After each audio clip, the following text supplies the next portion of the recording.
Hello friends, रितूस किचनमध्ये तुमचं पुन्हा एकदा स्वागत. आज आपण व्हेजिटेबल कटलेट्स कसे बनवायचे ते बघणार आहोत. अगदी मस्त व झटपट अशी ही रेसिपी बनते. चला तर रेसिपीला सुरुवात करूया. सगळ्यात आधी इथे मी 4 बटाटे बॉईल करून घेतले होते. ते आता आपण किसून घेणार आहोत. तुम्हाला किसायचे असतील तर किसू शकतात किंवा स्मॅश करून घेतले तरीही चालतील. त्यानंतर ह्यामध्ये 1/4 कप बॉईल केलेले वाटाणे टाकून घेणार आहोत. यामध्ये 2 चमचे बारीक कापलेले बीन्सही टाकणार आहोत. 1 बारीक कापून घेतलेला कांदा, 2 चमचे किसून घेतलेलं गाजर, भरपूर अशी कोथिंबीरही टाकणार आहोत. त्यानंतर यामध्ये आता आपण मसाले ॲड करून घेणार आहोत. सगळ्यात आधी अर्धा चमचा इथे धना पावडर घेतलेली आहे, अर्धा चमचा काळी मिरी पूड,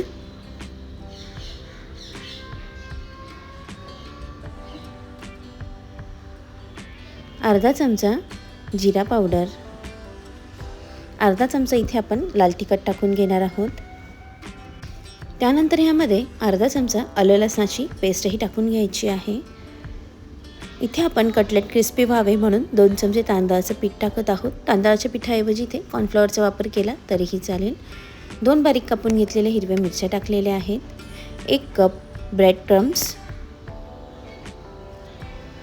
त्यानंतर आता यामध्ये चवीनुसार मीठ टाकून घ्यायचं आहे. मीठ टाकून घेतल्यानंतर ह्याचा आपण व्यवस्थित असा डो तयार करून घेणार आहोत.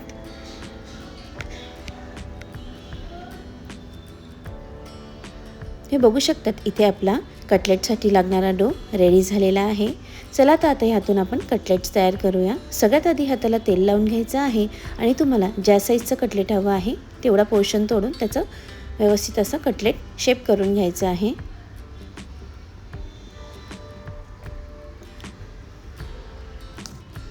हे बघू शकतात इथे एक कटलेट रेडी झालेला आहे.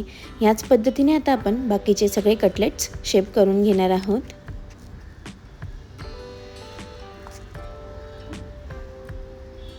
जोपर्यंत कटलेट्स रेडी होत आहे तोपर्यंत ज्यांनी कोणी अजून रितूस किचनला सबस्क्राईब केलं नसेल तर त्यांनी प्लीज सबस्क्राईब करा, बेल आयकॉन प्रेस करा, जेणेकरून प्रत्येक येणाऱ्या नवीन रेसिपीजचे नोटिफिकेशन तुम्हाला सगळ्यात आधी मिळतील. तुम्ही बघू शकतात इथे सगळे कटलेट्स शेप करून झालेले आहेत. चला तर आता आपण हे फ्राय करून घेऊयात. इथे मी कटलेट्स डीप फ्राय करते आहे. तुम्हाला जर शॅलो फ्राय करायचे असेल तर करू शकतात.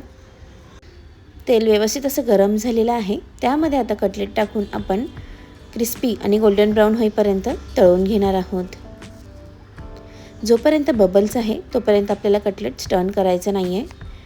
एका साईडने व्यवस्थित होऊ द्यायचं आहे. त्यानंतरच आपण कटलेट जे आहे ते टर्न करून घेणार आहोत. तुम्हाला जर माझ्या रेसिपीजचे व्हिडिओ आवडत असतील तर प्लीज जास्तीत जास्त लाईक करा, शेअर करा, कमेंट करा आणि चॅनल सबस्क्राईब करायला विसरू नका.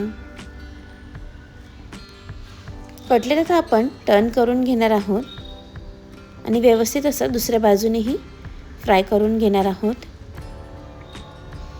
इथे कटलेट दोन्ही साईडने व्यवस्थित असं गोल्डन ब्राऊन आणि क्रिस्पी झालेलं आहे. ते आता आपण काढून घेणार आहोत. कटलेट जे आहे ते आपण टिश्यू पेपरवर ठेवणार आहोत, म्हणजे एक्स्ट्राचं जे काही ऑइल असेल ते टिश्यू पेपरमध्ये सक होऊन जाईल. याच पद्धतीने आता बाकीचे सगळे कटलेट्स आपण फ्राय करून घेणार आहोत. अतिशय झटपट व मस्त अशी ही रेसिपी बनते. हे कटलेट्स तुम्ही ब्रेकफास्टमध्ये किंवा इव्हिनिंग स्नॅक्समध्ये सुद्धा एन्जॉय करू शकतात. लहान मुलं तर हे कटलेट्स फार आवडीने खातात. हे बघू शकतात इथे नेक्स्ट बॅचही आपली फ्राय झालेली आहे.